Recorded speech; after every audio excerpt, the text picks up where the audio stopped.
பேதுருவை குறித்து நம்ம செய்ய போகிறோம். பேதுருவை குறித்து பொதுவாக இருக்கிற அபிப்பிராயம் என்ன அப்படின்னா, தென்னிந்திய ஊழியர்கள் அல்லது தமிழ் கிறிஸ்தவ ஊழியர்கள் அவரை பற்றி ஒரு பரப்பின பொதுவான பிம்பம் என்னன்னா, பேதுரு என்பவர் முந்தி செயல்படுகிறவர். அவங்க சொல்ற வார்த்தையை சொல்லணும் அப்படின்னா முந்திரி கொட்டை. பேதுரு யாரு? முந்திரி கொட்டை. சண்டே கிளாஸ்லாம் அப்படி பாட்டு எழுதிருக்காங்க. அவங்கள தவறா சொல்லல. கவனிங்க, வேதத்தை நம்ம சரியா வாசிக்கணும். வேதத்தை சரியா என்ன பண்ணணும்?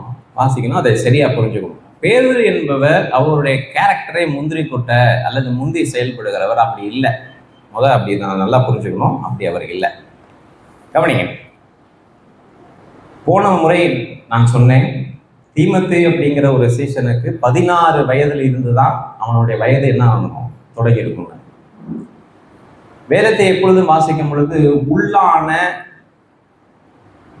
அடையாளங்கள் அல்லது சாட்சிகள், வெளிப்புறமான அடையாளங்கள் அல்லது சாட்சிகள், இன்டர்னல் எவிடன்ஸ், எக்ஸ்டர்னல் எவிடன்ஸ் அப்படிங்கிறது ரொம்ப முக்கியம். ஒரு கருத்தை நாம் சொல்ல வருகிறோம் என்று சொன்னால் அதை நிரூபணம் செய்வதற்கு பைபிளுக்குள்ளே என்ன இருக்கணும், நான் வியாக்கியானம் பண்ணுவது சரி அப்படிங்கிறது வேதத்திற்குள்ளேயே அந்த நிரூபணத்துக்கான சான்றுகள் இருக்கணும். அல்லது வேதத்திற்கு வெளியே வரலாற்று ரீதியாக அல்லது வேத தகவல்கள் என்ன பண்ணணும், அது எக்ஸ்டர்னல் எவிடன்ஸ், ரெண்டையும் சொல்லணும். தீமோத்தேயு என்கிற சீசன் 16 வயது அவருக்கு இருக்கும் அப்படின்னு எப்படி சொன்னேன் அப்படின்னா, 16 வயதுல தான் ஒருவன் வேதத்தை கற்று முடிக்கிறான். ஒருத்தன் வேதத்தை என்ன பண்றான்? கற்று முடிக்கிறான். 7 வயது வரைக்கும் அவனுக்கு வீட்டில் சொல்லி தருவாங்க. இதை உங்களுக்கு சொன்னேன். 7 வயது வரைக்கும் என்ன பண்ணுவாங்க? வீட்டில் சொல்லிடுவாங்க. அதுக்கப்புறம் ஸ்கூல் ஆஃப் புக்ஸ், புத்தகங்களின் பாடசாலை அப்படின்னு ஒரு இடத்துக்கு அனுப்புவாங்க. அந்த இடத்துலையும் பைபிள் என்ன பண்ணுவாங்க? சொல்லி தருவாங்க. அங்கே மொட்டை மனப்பாடம் பண்ணணும். பைபிள் என்ன பண்ணணும்? மொட்டை மனப்பாடம் பண்ணணும். அந்த மாதிரி மனப்பாடம் பண்ணுவாங்க 7 to 12 வயசு வரைக்கும். அதுக்கப்புறம் ஹேண்ட் ரிட்டன் ஒரு முழு வேத பிரதியையும் அவன் கை பிரகாரமாக என்ன பண்ணணும்? 12 வயசுக்குள்ளே எழுதி யாருக்கிட்ட கொடுக்கணும்? ரபி அவருடைய போதகத்தை கொடுத்துடணும். 12 வயசுல அந்த எழுதி கொடுத்தாதான் ஞானஸ்தானம். எழுதி கொடுத்தாதான் என்னதுங்க? ஞானஸ்தானம். 7 வயது வரைக்கும் பைபிள் என்ன பண்ணணும்? அதாவது டம்ப் பண்ணுவாங்க, திணிப்பார்கள். அவர்கள் பெற்றோர்கள் என்ன பண்ணுவாங்க? திணிப்பார்கள். இதான் நான் சொல்றேன். ஆண்டவர் என்ன சொல்லியிருக்காருன்னா, நீ உட்காரும் பொழுதும் எழுந்தும் பொழுதும் நடக்கும் பொழுதும் உன்னுடைய பிள்ளைகள்கிட்ட எதை பற்றி பேசணும்? வேத வசனத்தை பேசிக்கிட்டே இருக்கணும்.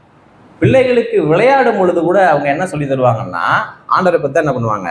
சொல்லி தருவாங்க. உதாரணமாக, ஒரு யூத குடும்ப தலைவன், தகப்பன் தன் பிள்ளைகளோடு விளையாடும் பொழுது அவன் விளையாடுற விளையாட்டில் ஒன்று என்ன அப்படின்னா, பாரம்பரியமாக சொல்லப்படுகிற விளையாட்டு என்னன்னா, சின்ன சின்ன பால்ஸை கொடுத்து குழந்தைங்களை ஒழிச்சு வைக்க சொல்லிடுவாங்க. அவங்க வீட்டில் என்ன பண்ணிடுவாங்க? இந்த குழந்தைங்க போய் என்ன பண்ணிடும்? ஒழிச்சிடும்.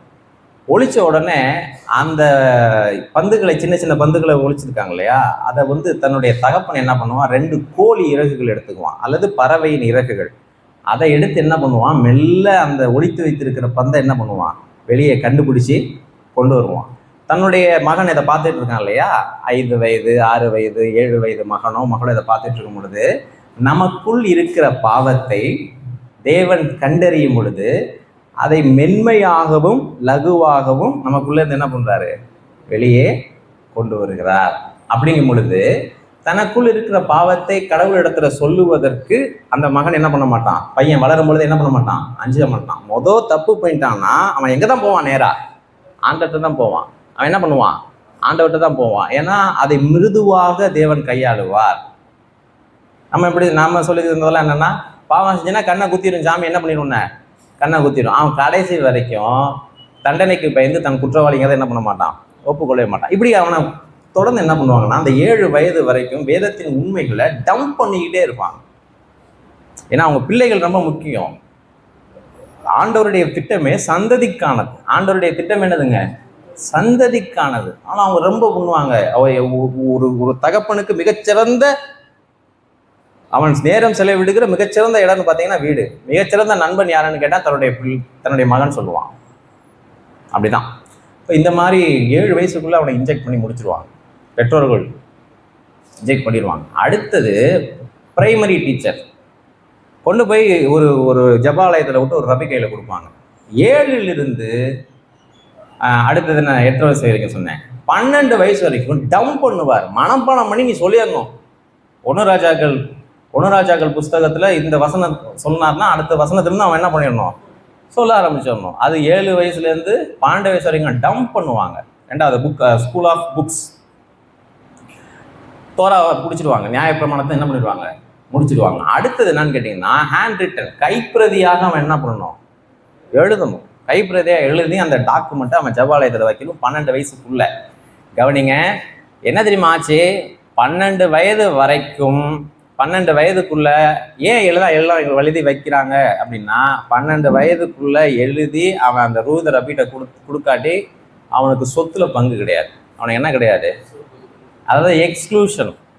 தன்னுடைய குடும்பத்தின் ஒரு அங்கமாகவே அவனை என்ன பண்ண மாட்டாங்க, ஏற்க மாட்டாங்க. அதனால என்ன பண்ணுவாங்கன்னா, எழுதி வச்சிடணும். வேலை என்ன, 12-13 வயசுல அவனுக்கு ஞானஸ்தானம் கொடுப்பாங்க. 12லேருந்து 13 வயசுக்கு சரிதானா? அப்படி கொடுத்து உள்ள போகும்போது தான் மெயின் ரபி வருவார். இன்ன வரைக்கும் நடக்கிறது. இன்னைக்கும் நீங்க இணையதளத்தில் போய் பார்க்கலாம். இன்னைக்கு பார்க்கலாம். அவன் பேர் அவன் சன் ஆஃப் லா, அதாவது இனி அவன் எங்களுடைய மகன் கிடையாது, இனி நாங்கள் அவனை நடத்தல, இனி அவனை தேவனுடைய வார்த்தைகளை என்ன பண்ணணும், நடத்தணும் அப்படின்னு சொல்லி சன் ஆஃப் லா அப்படின்னு ஒரு பெரிய விழா வச்சு அவனை கடவுளுக்கு ஒப்பு கொடுப்பாங்க. அந்த 13 வயசுல இருந்து அந்த பிரதான குரு அவர் என்ன பண்ணுவார், டீச் பண்ண ஆரம்பிப்பார். அவர் டீச் பண்ண ஆரம்பிப்பார். இது யூத மரபு. இப்போ கவனிங்க, 12 வயசுல இருந்து 16 வயசுக்குள்ள அவர் என்ன பண்ணிடுவார், அவர் எல்லாத்தையும் முடிச்சிடுவார். எத்தனை வயசுக்குள்ள, 16 வயசுல முடிச்சிடுவார். 16 வயசுல அவன் முழுவதுமாக டீன், அந்த 10 பருவத்திலேயே தரமான ஒரு மனிதனாக, தேவனுடைய மனிதனாக என்ன பண்ணிடுவான், அவன் மாறிடுவான். அப்ப யூத பின்னணியம் உள்ள நபர் யாரு, பவுல். 16 வயசு, அப்போ அவனை ஊழியத்துக்கு கூப்பிடுறாருன்னா அவன் 16 வயசு நிரம்பியவனா இருக்கும். அவன் 16 வயசு நிரம்பியவனா இருக்கணும். இது எக்ஸ்டர்னல் எவிடன்ஸ். இது என்னதுங்க, வெளியிலேருந்து வருகிற தரவுகள். இந்த மாதிரி நீங்க வேதத்தை பொருத்தி பார்த்தீங்கனாலே 16லேருந்து 24 தான் வரணும். ஒரு யூத ரபி தன்னுடைய சீடர்களை தெரிந்து செய்கிறார் அப்படின்னா, பேட்டர்ன் ஸ்ட்ரென்த் 12 தான். ஸ்ட்ரென்த் எத்தனைங்க, 12. அளவு 12 தான்.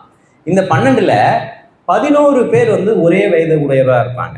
11 பேர் எத்தனை வயதை உடையவராக இருப்பாங்க, ஒரே வயதோட இருப்பாங்க. 12வதா சூஸ் பண்ற ஒரு ஆள் இவங்களை விட சீனியரா இருப்பார். இந்த 11 பேருக்கு நம்ம எப்படி இருப்பாரு, சீனியரா இருப்பார். அப்படி சீனியரா ஒருத்தரை சூஸ் பண்ணும் பொழுது ஒவ்வொரு பாடத்தின் இறுதியிலும் பிரதானமான கருத்துக்களை யார்கிட்ட கேட்பாங்கன்னா, அந்த சீனியர் மாணவன்கிட்ட தான் என்ன பண்ணுவாங்க, கேட்பாங்க. அப்ப இந்த சீனியர் மாணவன் தன் குருவுக்கு அடுத்ததாக, அந்த ரபிக்கு அடுத்ததாக, அடுத்த கட்ட நிலையிலே தலைமையேற்று என்ன பண்ணுவாரு, செயல்படுவார். அப்போ எல்லா பாடத்தின் முடிவுலையும் பதில் யார் சொல்லுவாரு, வேதத்தை வாசிங்கன்னா பேதுருட்ட கேட்பாரு, ஆண்டவர் நீ என்ன நினைக்கிற அப்படிம்பாரு. பேதுரு என்ன பண்ணுவாரு, பதில் சொல்லுவார். அப்ப இவர் என்னவா இருந்திருக்கணும், கண்டிப்பாக பிரதான சீடனா இருந்திருக்கணும். அதான் வேதத்தை வாசிக்கிற ஒரு தமிழ் வாசகன் அவர் முந்திரி கொட்டை அப்படி கிடையாது. அந்த யூத ரபிமார்கள் தங்களுடைய மாணவ குழுவுக்கு யார் தலைவனாக இருக்கிறாங்களோ அவங்கள்ட்ட தான் என்ன பண்ணுவாங்க, பதில் என்ன பண்ணுவாங்க, எதிர்பார்ப்பாங்க. அதே போல இந்த 11 பேரை வழிநடத்துவதற்கு அந்த மூத்த நபரை என்ன பண்ணுவாங்க, நல்லா ஸ்பெஷலா என்ன பண்ணுவாங்க, ட்ரெயின் பண்ணுவாங்க. 11 பேர்கிட்ட ஒரு கருத்தை சொல்லணும்னா இந்த ஒரு ஆளை என்ன பண்ணுவாங்க, இவர் என்ன பண்ணுவாங்க, சரியா லீட் பண்ணுவாங்க. கவனிங்க, அம்மாவை திட்டினா யாரு கரெக்டா இருக்கும், யார் கரெக்டா இருக்கும்? சர்ச்சில் பழைய விசுவாசிகளை நீங்க சரி பண்ணிட்டீங்கன்னா கோயிலுக்கு வரி போவாங்க. எத்தனை பேர், 12 பேர் பிளஸ் ஏசாமி போறாங்க. எத்தனை பேருக்கு வரி கட்டினாங்க, எத்தனை பேருக்கு வரி கட்டினாங்க? உங்கள் போதகர் வரி செலுத்துகிறது இல்லையா அப்படின்னு கேட்கும் பொழுது இயேசு கிறிஸ்து என்ன சொன்னாரு, கடலுக்கு போய் தூண்டி போட்டு என்ன பண்ண, மீனை முடி. அதுல எத்தனை வெள்ளி பணம் இருக்கும், 2 வெள்ளி. உனக்கும் எனக்கும் என்ன பண்ண, கட்டு. ஏசு கிறிஸ்துக்கு அப்போ எத்தனை வயசு, 30+ 32 அல்லது என்ன பண்ணலாம், அபவ் 31 அல்லது 32 வயசு. அப்ப நியாயப்பிரமாணத்தின்படி 20 வயதுக்கு மேற்பட்டவங்க தான் வரி செலுத்தணும். 20 வயதுக்கு கீழே என்ன கிடையாது, அவங்களுக்கு வரி கிடையாது. அப்ப பேதுருக்கும் இயேசு கிறிஸ்துக்கு மட்டும் வரி செலுத்தினாங்கன்னா மற்ற 11 பேரும் பிலோ 20. யாரு தான் அபவ் 20? யாரு? பேதுரு. இது வந்து இன்டர்னல் எவிடன்ஸ். இது வேதத்தின் உள்ளுக்குள்ள இருக்கிற காரியம். அப்போ 20 வயதுக்கு மேற்பட்டவர். அப்ப அந்த குழுவினுடைய தலைவர் யார்? பேதுரு. என்ன சொல்லுவாருன்னா, முதல்ல போய் பேதுருக்கு சொல்லு, நான் உயிர் திறந்துட்டேன்னு யார் சொல்லு? பேதுருக்கு சொல்லு. ஆண்டவர் சொல்லுவாரு, நீ குணப்பட்ட பின்பு மற்றவர்களை என்ன பண்ணு? குணப்படுது. இந்த அடிப்படையில் நீங்க வாசிங்கன்னா பேதுரு மேல ஒரு பெரிய அபிப்பிராயம். எத்தனை பேருக்கு ஒரு பெரிய அபிப்பிராயம் வருது? அவர் செகண்ட் லைன் லீடர், முந்திரி கொட்டை கிடையாது. கடல் மேல் நடக்கவா ஆண்டவரே அப்படின்னு சொன்னார்னா அவர் செகண்ட் லைன் லீடர். அப்ப பேதுரு யாரு கிடையாது? முந்திரி கொட்டை கிடையாது. ரைட். அப்படி மனசுல வச்சுங்க. பேதுருடைய முதல் கேரக்டர் 2 வட்டம் பேதுருவை சுத்த வரைஞ்சிங்கன்னா, 1 அதுக்கு மேல இன்னொரு பெரிய வட்டம் வரைஞ்சிங்கன்னா, இன்னைக்கு பார்க்க போறது பெரிய வட்டம். இன்னைக்கு பார்க்க போறது என்னது? அடுத்த வட்டம், அதுக்குள்ள இருக்கிற சின்ன வட்டம். அதுக்குள்ள இருக்கிற சின்ன வட்டம். சரி கவனிங்க. பேதுரு இயேசு கிறிஸ்துவை தீவிரமாக பின்பற்றுகிறவர். எப்படி பின்பற்றுகிறவர்? தீவிரமாக. இப்ப எல்லாருமே இயேசு கிறிஸ்துவை பின்பற்றலாம். தீவிரமாக பின்பற்றுவது என்று சொன்னால் க்ளோஸா பின்பற்றுவது. எப்படி வர்றது? க்ளோஸா. யூதர்கள் எப்படி வாழ்த்துவாங்க அப்படின்னா, சீடர்கள் எப்படி வாழ்த்துவாங்கன்னா, உங்களுடைய ரபியின் புழுதி, பாத புழுதி உங்களை மூடட்டும் அப்படிம்பாங்க. ஐயா, நான் ஊழியத்துக்கு போறேன், என்ன ஒரு ரபி வந்து என்ன பண்ணியிருக்கிறாரு? தேர்ந்தெடுத்து விட்டார். நான் எல்லாத்தையும் விட்டு ஊழியத்துக்கு போறேன், அப்பா அம்மா என்னை ஆசீர்வதிங்க அப்படின்னா அவங்க எப்படி ஆசீர்வதிப்பாங்கன்னா, உன்னுடைய ரபியின் பாத புழுதி உன்னை என்ன பண்ணட்டும்? மூடட்டும். அப்படின்னா அவரை அவ்வளவு க்ளோஸா பின்பற்றி போன்னு அர்த்தம். அவரை அவ்வளவு க்ளோஸா பின்பற்றி இப்போ புரியுதில்ல? அந்த மாதிரி வாழ்த்துவாங்க ஊரே அவங்கள சேர்ந்து. நீங்க ஊருக்கெல்லாம் போவீங்க. அப்ப நடந்து இந்த ஒரு சில பேர் ஒரு குரூப் போகுதுன்னா சில பேர் முன்னாடி போவாங்க. அவங்களுக்கு க்ளோஸா ஒருத்தங்க என்ன பண்ணுவாங்க? போவாங்க. அப்புறம் ஒரு டிஸ்டன்ஸ்ல என்ன பண்ணுவாங்க? அவங்கள பின்பற்றுவாங்க. 3வது ஒரு கும்பல் என்ன பண்ணும்? வந்துட்டே வரும். அந்த 3வது கும்பல் பார்த்தீங்கன்னா கொஞ்ச நேரம் வரும், அப்புறம் ஃபோன் அடிச்சு எங்கெங்க போறீங்க, ஆளை காணாம்பாங்க. அவங்களும் என்ன தான் பின்னாடி தான் வந்துட்டு இருக்காங்க. ஆனா ஒரு டிஸ்டன்ஸ்லயே வந்துட்டு இருக்கோம்னா ஆளை விட்டுருவாங்க. எங்க கூடயே வந்த மாதிரி தான் ஆச்சு, ஆள் எங்க போனாருன்னு தெரியலையே அப்படின்னு. அப்ப பின்பற்றுறதுல ஒரு டிஸ்டன்ஸ் இருந்துச்சுன்னா எப்ப வேணாலும் காலியா போயிடுவோம். அப்படிலாம் உங்களுக்கு நடந்திருக்கா? அப்படிலாம் உங்களுக்கு நடந்திருக்கா? க்ளோஸா பின்பற்ற வேண்டியது அவசியம். நான் என்ன சொல்றேன்னா, 11 பேரும் பின்பற்றினாங்க. பேருக்கு இருந்த ஒரு குணாதிசயம் என்னன்னா, தீவிரமாக பின்பற்றினாங்க. இயேசுவை 12 பேரும் பின்பற்றினாங்க, ஏராளமான பேர் பின்பற்றினாங்க. பேருக்கு இருந்த ஒரு குவாலிட்டி எப்படி கண்டுபிடிக்கிறது? ஒரு டாக்டர் நல்ல டாக்டர்னு எப்படி பேர் வாங்கலாம்? குணமாக்கிடணும். குணமாக்குறதுடைய முதல் கட்டம் என்ன? ஒழுங்கா என்ன பண்ணணும்? டயக்னைஸ் பண்ணிடணும். பாருங்க, தலைவலின்னு ஊரே சுத்திட்டு இருப்பான். ஆனா ஒருத்தன் சொல்லிடுவான் கரெக்டா, அப்பா உனக்கு தலையில உனக்கு வந்தது தலையில சளி பிடிச்ச தலைவலி இல்லப்பா, இது ரொம்ப ஆழமான பிரச்சனைமா. டாக்டர்னா அதான் நல்ல டாக்டர். ஒரு நாய் ரொம்ப நல்லா தரமான நாய்ங்க அப்படின்னா எப்படி சொல்லுவீங்க? சாப்பிட்டு தூங்கிட்டே இருக்குதுங்க, ரொம்ப நல்ல நாய்ங்க அப்படிங்களா? ஆளு ஒருத்தர் என்ன பண்ணாதுங்க, கூடாதுங்க, குலைச்சிக்கிட்டே இருக்குங்க. நைட்டெல்லாம் குலைச்சிக்கிட்டு இருந்தா அதுதான் நல்ல நாய்ங்கிறாங்க. யாருமே நைட்டெல்லாம் ஆக்டிவா குலைச்சிக்கிட்டே இருந்தாதான் அதை எப்படி இருந்தாங்க? நல்ல நாய்ங்கிறாங்க. என்ன சொல்ல வர? ஒரு ஊழியக்காரன்னா குறைஞ்சபட்சம் நேரடியாக என்னுடைய ஆத்துமாவை படம் பிடிச்சு என்ன பண்ணிடணும்? சுத்தி உழைக்காம காட்டிடணும். அதுதான் பிரயோஜனமா இருக்கும். ரைட். யோவானின் சுவிசேஷ புத்தகம் 20வது அதிகாரம். இயேசு கிறிஸ்து என்ன பண்ணிட்டாரு? உயிர் திறந்துட்டான்னு சொல்றாங்க. அந்த 1லேருந்து 9 வரைக்கும் வாசிச்சீங்கன்னா இயேசு கிறிஸ்து உயிர் திறந்துட்டாங்க. யாரெல்லாம் ஓடுறாங்க கல்லறையை நோக்கி? யோவானும் பேதுருவும் ஓடுறாங்க. வாரத்தின் முதல் நாள் காலையிலே அதிக இருட்டோட, ஞாயிற்றுக்கிழமை ரைட்டா, எழுந்து போறாங்க.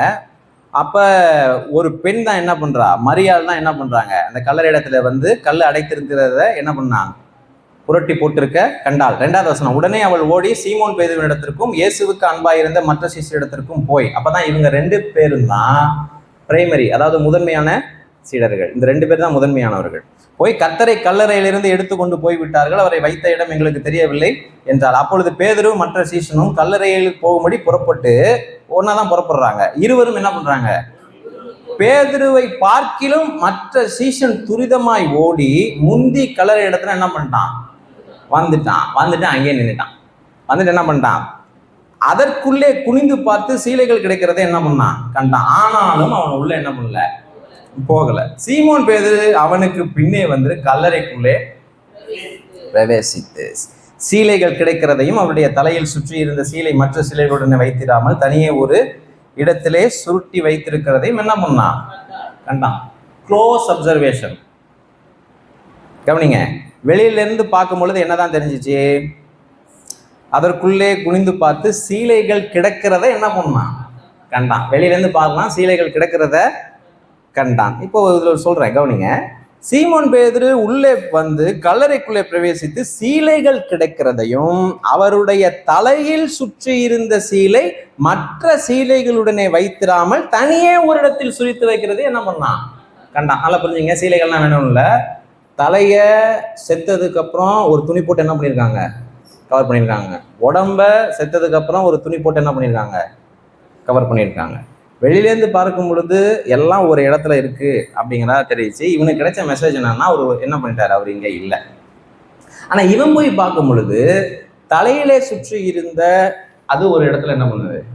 இருக்கு. உடம்புல சுத்தி இருந்தது அங்க ஒண்ணு இருக்கு. அதை ஏன் குறிப்பிட்டு எழுதுனாங்கன்னா, யூத ஆண்கள் வெளியிலே போகும் பொழுது நான் ரொம்ப தூரம் போகல, கொஞ்சம் தூரத்துல வந்துடுவேன் அப்படின்னு யாருக்கு சொல்லணும்? ஒரு அவசரமா போயிருக்கேன், ரொம்ப தூரம் போகல, கண்டிப்பா இன்னைக்குள்ள வந்துடுவேன் அப்படிங்கிறத வீட்டுக்கு செய்தி சொல்லணும்னா தன்னுடைய மனைவிக்கோ பிள்ளைகளுக்கோ தங்களுடைய அந்த அங்க வஸ்திரம் சொல்லுவாங்கல்ல, கழுத்தோட இருக்கிறது, அதை ஒரு டைப்பா சுற்றுவாங்க, ஒரு மடிச்ச மாதிரி.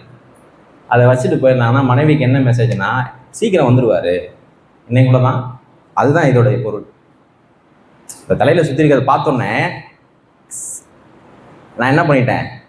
எங்கேயும் போகல, கண்டிப்பாக ஒன்று என்ன பண்ணுவேன்? சந்திப்பேங்கிறது தான் இதில் இருக்கிற மெசேஜ். இதில் இருக்கிற மெசேஜ். இப்போ அது வெளியிலேருந்து பார்த்தா கிடைக்குமா? உள்ளே போயிட்டா இருப்பாருங்க. சரி, இதை ஒரு இதை வச்சு இப்போ பேதுரு வந்து ரொம்ப க்ளோஸாக ஆண்டவரை பின்பற்றுறவர், ரொம்ப தீவிரமாக பின்பற்றுறவர்னு இது ஒரு இதை வச்சு சொல்லல.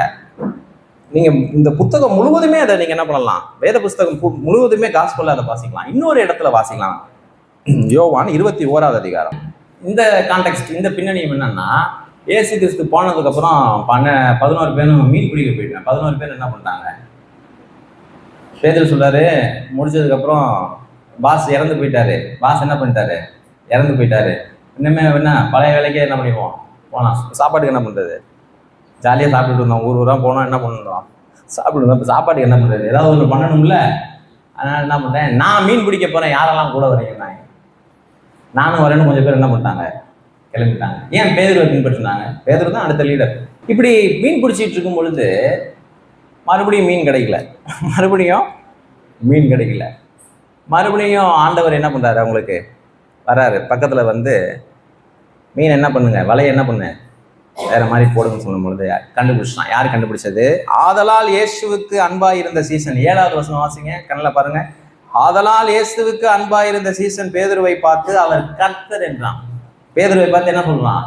வந்திருக்கிறது யாரு? சொல்லுங்க சிஸ்டர். வந்திருக்கிறது யாரு? கர்த்தர் பாருங்க. அவர் கர்த்தர் என்று சீமோன் பேதுரு கேட்ட உடனே தான் வஸ்திரம் இல்லாதிருந்தபடியால் தன் மேல் சட்டையை கட்டி கொண்டு கடலில் என்ன பண்ணான்? போயிட்டான். இதையும் எப்படி இன்டர்பிரேட் பண்ணிட்டாங்கன்னா, அவர் ட்ரெஸ் இல்லாமல் இருந்தார் இல்லையா, ஏசாமி பார்த்தோன்னு என்ன பண்ணிட்டாரு? அவர் ரொம்ப வெக்கமாக போச்சு, அதனால எங்கே குதிச்சிட்டாரு? கவனிங்க, தான் வஸ்திரம் இல்லாது இருந்தபடியால் தன் மேல் சட்டையை கட்டி கொண்டு கடலில் என்ன பண்ணலாம்? அது வேற ஒன்றும் கிடையாது.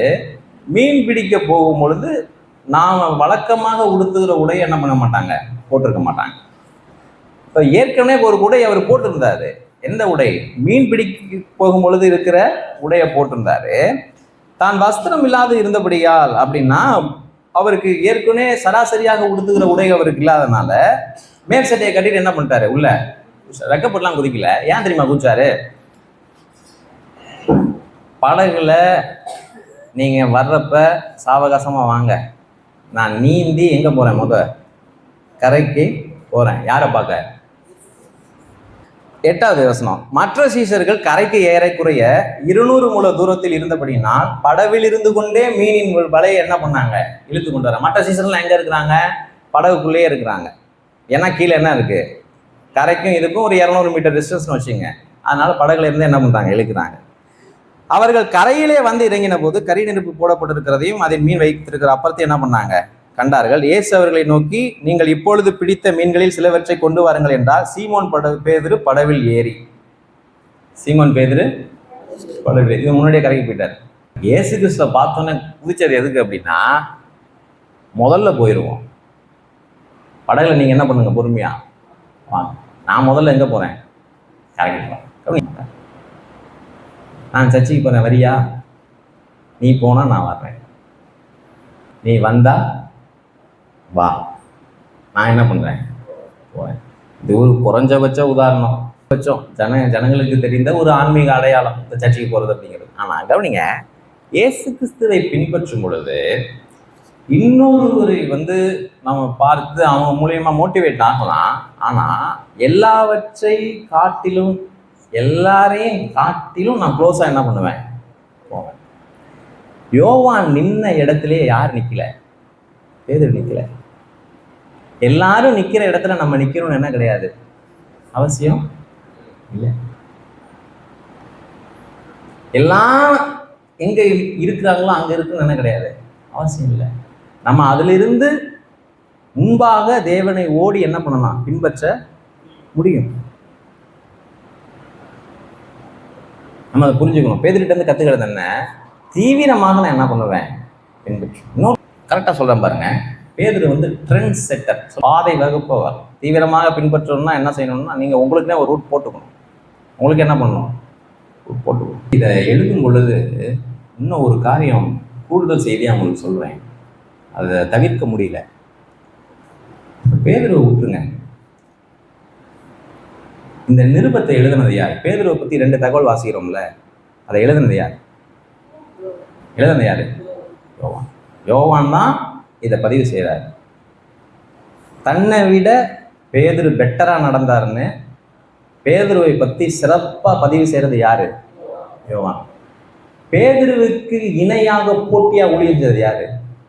சத்தமாக சொல்லுங்க, யோவான். இயேசுவுக்கு அன்பாக இருந்த சீஷன்.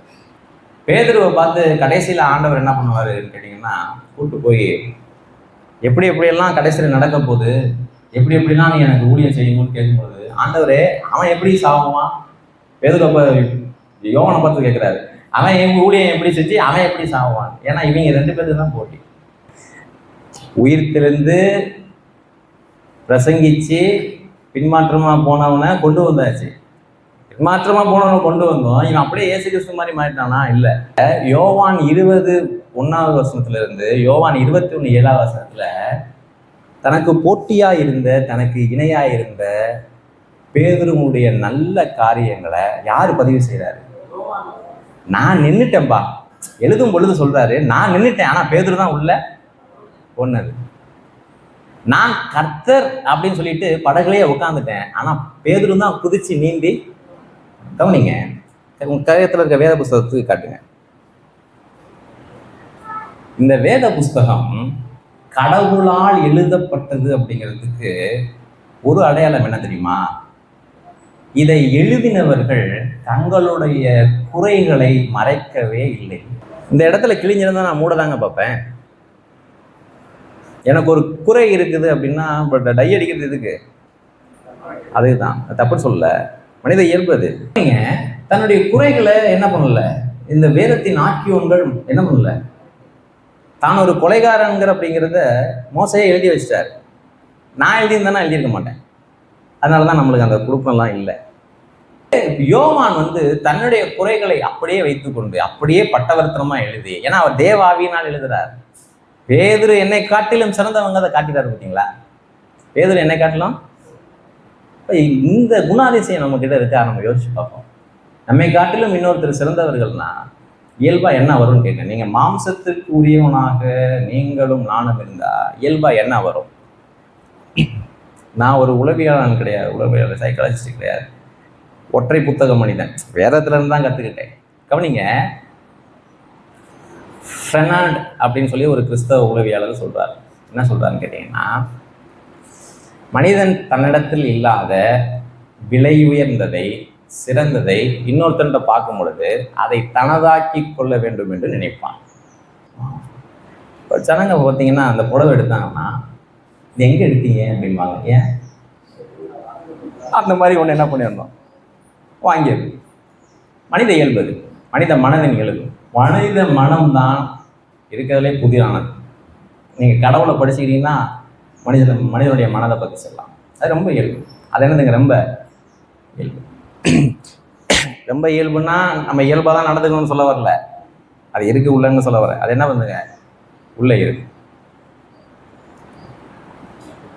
இப்போ என்னிடத்தில் இல்லாத நேர்மை சகோதரன் சக்திவேல் அவர்கிட்ட இருக்கு. சரி, என்கிட்ட இல்லாத நேர்மை அவர்கிட்ட இருக்கு, அதை எனதாக்கி கொள்ளணும்னு நினைக்க மாட்டேன், அவரை பகைச்சிடுவேன். விளங்குறவங்க கரங்களை உயர்த்துங்க பார்ப்போம். என்னிடத்தில் இல்லாத உண்மை சகோதரர் சரண்கிட்ட இருக்கு, இது உண்மைங்க, நான் சொல்றது என்னோட நீ பெட்டர். அப்ப என்ன நினைக்கணும், அது எனக்கு வரணுமே அப்படி நினைக்கிறது இல்லை, அவரை பகைச்சிடுறது. அவர் என்ன பண்ணுறது, பகைச்சர்.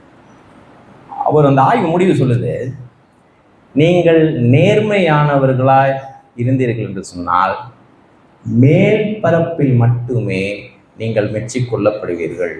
மனிதன் இருதயத்தின் ஆழத்துல உங்க மேல கண்டிப்பா ஒரு வெறுப்பு இருந்துட்டு தான், அன்அவாய்டபிள்ங்கிறார் அவர். நீங்க நம்ம ஆத்தென்டிக் ஜெனியூனா இருக்கும் பொழுது, ஒரிஜினலா நடக்கும் போது, நிஜமாக நடந்துக்கும் பொழுது ஜனங்கள் மேல் பரப்புல என்ன பண்ணுவாங்க, மெச்சிக்கிற மாதிரி மெச்சுவாங்க. ஆனா அவங்க இருதயத்தின் ஆழத்துல என்ன பண்ணுவாங்க, பகைப்பாங்க. ஏன்னா அது அவங்கள்ட்ட இல்லை, அது அவங்கள்ட்ட.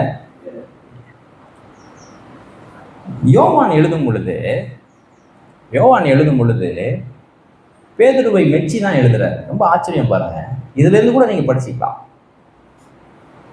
ஆக்கியம் எழுதிதான் என்ன பண்றாரு, மெச்சி தான் எழுதுறாரு பேதுருவை. பாருங்க, நம்ம யோசிச்சு பார்க்கணும் நம்முடைய இருதயங்கள்லாம் எப்படி இருக்குன்னு சொல்லி நம்ம என்ன பண்ணணும், இந்த காலை நேரத்தை நம்ம சிந்திக்கணும். இமோஷனல் சின், உணர்வு ரீதியான பாவம். இமோஷனல் சின்ல அந்த பொறாமை மாதிரி மனிதனை ஆட்டி படைக்கிறது வேற ஒண்ணுமே கிடையாது, வேற ஒண்ணுமே கிடையாது. இது யார்கிட்ட கத்துக்கிறோம், யோவான்ட்ட. இது யார்கிட்ட கத்துக்கிறோம், ஒன்றும் தப்பு இல்லை. பேதுருவை பற்றி படிச்சுட்டு இருக்கும் பொழுது யோவானை பற்றி படிச்சுக்கிட்டாலும் ஒன்றும் தப்பு கிடையாது, நீங்கள் தவறாக நினைக்கக்கூடாது. பேதுருவை தானே படிச்சுட்டு இருந்தோம், நீங்கள் ஏன் யோவானுக்கு போறீங்க?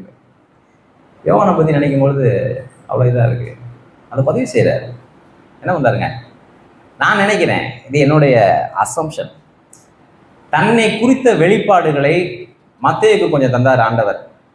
மத்தேயு கொஞ்சம் எழுதி வச்சார், கடைசி காலத்தில் இதெல்லாம் நடக்கும் அப்படின்ட்டு. மார்க்குக்கு கொஞ்சம் ஆண்டவர் வெளிப்பாடுகளை தந்தார், அவர் என்ன பண்ணார், எழுதினார். மற்ற 12 பேத்துக்கும் கொஞ்சம் கொஞ்சம் தந்தார். ஆனா யோவான் மட்டும்தான் இயேசு கிறிஸ்து வெளிப்பாடை பற்றி புக்கே போட்டவர். யோவானுக்கு வெளிப்படுத்தின விசேஷம் புக்கே 22 அதிகாரம். நான் என்ன சொல்ல வரேன் அப்படின்னா, என்னுடைய அசம்ஷன் அது. நீங்க பொறாமப்பட்டு ஒரு நபர் மேல் பொறாமப்பட்டு அவர்களையே திங்க் பண்ணிட்டு இருந்தீங்கன்னா, எங்க இருந்து உங்களுக்கு கடவுளுடைய வெளிப்பாடு வரும்? நம்முடைய மூளை எண்ணம் இதெல்லாம் ஆக்குப்பைடாவே இருந்துச்சுன்னா எப்படி நமக்கு கடவுள் நம்ம இருதயத்துல தான் பேசுவாரு. கனவுல பேசினாருங்க, தெரியாது எனக்கு, அந்த மாதிரிலாம் வராதிங்க என்கிட்ட கேட்டு அர்த்தம். தீவிரமாக பின்பற்றுகிறவர். பேதுருடைய முதல் கேரக்டர் என்ன, ரொம்ப தீவிரமா க்ளோஸா பின்பற்றுறார். இயேசுவுக்கு அன்பா இருந்தவன் தான் யாரு, யோவான். இயேசுவின் மார்பிலேயே சாஞ்சவன் தான் யாரு, யோவான். ஆனா அவன் நிக்கிற இடத்துல நானும் நிக்கணும்னு அவசியம் இல்லை. எத்தனை பேருக்கு புரியுது? அதனால வேதம் எதோட நிறுத்துது அப்படின்னா, போதிக்கிறவர்களோட நிறுத்தி கொள்ளணும் அப்படின்னு இல்லை, அது வரைக்கும் இருந்தா போதும் அப்படின்னு கிடையாது. சங்கீதக்காரன் சொல்லுவான், உம்முடைய வேதத்தை நான் பர்சனலாக படிச்சுக்கிட்டே இருக்கிறனால, அதை தியானிச்சுக்கிட்டே இருக்கிறதுனால, நீர் எனக்கு சொல்லி தந்ததுனால, என்னை எனக்கு கற்றுக் கொடுத்தவர்களை பார்க்கணும் நான் எப்படி ஆகிட்டேன், எக்ஸ்பர்ட்டாக மாறிட்டேன். அப்படிதான் நீங்கள் இருக்கும். இன்னும் க்ளோஸாக என்ன பண்ணலாம், பின்பற்றலாம். படகுல தான் இருக்கிறாரு யாரு, அவர் கர்த்தர்ப்பா அப்படின்னு எங்கே உட்காந்துக்கிட்டாரு யோவான், படகுல தான் இருந்தார். இவன் குதிச்சிட்டான். நீ தான்ப்பா எனக்கு வழிகாட்டின, எனக்கு அவர் கத்தன்னு தெரியல, ஆனா நீ தான் சொன்ன, ஆனா நீ சொல்லிட்டு அந்தே உட்காந்துட்ட, ஆனா நான் போறேன் பாரு கரைக்கு. எத்தனை பேர்த்து விளங்கணும்? கரங்களை வேர்த்த முடியுமா? பேருக்குள்ள இருக்கிற கேரக்டர் நமக்குள்ள வரணும். உங்களுக்குள்ள எனக்குள்ள என்ன பண்ணணும்? வரணும். அப்புறம் இதை தவிர்க்க முடியல. பேருக்கு அடுத்த பாயிண்ட் போறதுக்கு முன்னாடி யோவானை பத்தி பார்த்தோம். யோவான் பாருங்க, தன்னுடைய குறைகள் எல்லாம் எழுதும்போட்டு தன்னை எவ்வளவு சரியா ப்ரொஜெக்ட் பண்ணிக்கிறார். நான் நின்றுட்டேன்யா, ஆனா அவன் தான் உள்ள ஓடி பார்த்தது. நான் படகுலையே சொல்லிட்டு உக்காந்துட்டேன், ஆனா அவன் தான் நீந்தி போனாது. தன்னுடைய புத்தகத்திலே தன்னை குறித்து என்ன பண்ணல, சுயத்தை மட்டும் அடிக்கல. எனக்கு ஒருத்தனை பத்தி எனக்கு பேச வாய்ப்பு கிடைச்சிச்சுன்னா நான் என்னை பத்தி பேசல, யாரை பத்தி பேசுறேன்? பேதுருவை பத்தி. யாரு எனக்கு இணையாக இருந்தானோ, யார் எனக்கு போட்டியோ அவனை ப்ரமோட் பண்றான். ஏன்னா அவன் தேவ ஆவியினால் நிரப்பப்பட்டிருந்தான். அவன் தேவ ஆவியினால நிரப்பப்பட்டிருந்தான். பேதுருவை மெச்சு கொள்ளும் பொழுது அவனுக்கு சந்தோஷம். அதனாலதான் நான் நினைக்கிறேன், வெளிப்படுத்தின விசேஷத்தை ஆண்டவர் என்னோட புக்காவே இருந்தார். இந்தப்பா யாருக்குமே இல்லை இந்த ரெவலேஷன். இந்த ரெவலேஷன் யாருக்குதான்? உனக்கு தான். யாருக்குமே இல்லாத ரெவலேஷன். அப்போ யோசிச்சு பாருங்க, உங்களுடைய மைண்டை வந்து கொஞ்சம் ஃப்ரீ பண்ணுங்க. கடவுள் உங்க இருதயத்தோடு பேசும்படி, எண்ணங்களோடு பேசும்படி, நினைவுகளோடு பேசும்படி, யோசனைகளோடு பேசும்படி, உங்களுடைய திங்கிங் அதோடலாம் உங்களுக்கு கடவுள் ரெடி பண்ணணும்னா மைண்டை ஃப்ரீயாக வருங்க.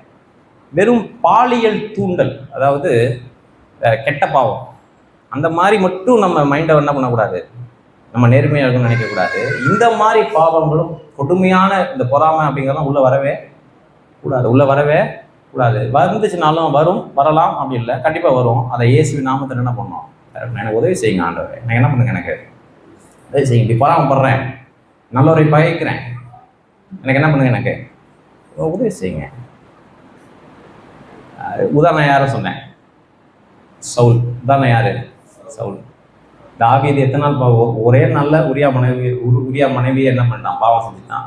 என்னுடைய கணவனையும் என்ன பண்ணிட்டான்? கொண்டுட்டான். கொஞ்ச நாள் அதோட முடிஞ்சு. அதுக்கப்புறம் அவன் வாங்கி கட்டினான், அதோட முடிஞ்சு. ஆனால் 40 வருஷம் சவுலால் என்ன பண்ண முடியல, தூக்க முடியல, சாப்பிட முடியல. ஒரு ஆடு மேய்க்கிறவன் அரசன் ஆயிட்டானே. இவனோட பின்னணியே உனக்கு தெரியாம போச்சு. இவன் கழுதை மேய்க்கிறவன். இவன் யாரு? இவன் கழுதையை தேடி போனான். அவனுக்கு கழுதையை தேடி போனவன் அரசன் ஆகலாம். அது அவனுக்கு. ஒரு ஆடு மேய்க்கிறவன் எப்படி அரசன் ஆகலாம்? இவன் யாரை தேடி போனது? யோசிச்சு பாருங்க. மாம்சத்தில் சிறந்தவர்களா? கொருதுல சொல்றாரு, பயங்கர பொறாம அடிச்சுட்டு கிடக்குறாங்க கொருந்து சபையில. பவுல் எழுதுறாரு, மாம்சத்தின்படி நீங்க சிறந்தவர்களா? யோசிச்சு பாருங்க. ஒருவேளை எங்க அப்படி இருக்கலாம், இந்த சபையில ஒரு வேலை அப்படி இருக்கலாம், ஒரு சபையில அப்படி யாரும் கிடையாது. உங்க பேக்ரவுண்ட் யோசிச்சு பாருங்க அப்படிங்கிறாரு. உங்களுக்குள்ள பொறாம வரலாமா? எனக்கு பாரு 2 இடத்துல தான் கிழிஞ்சிருக்கு, உனக்கு பாரு 4 இடத்துல கிழிஞ்சிருக்கு. இது ஒரு இதா? அப்படி கிடையவே கிடையாது. யோசிச்சு பார்ப்போமா? கண்களை மூடும்.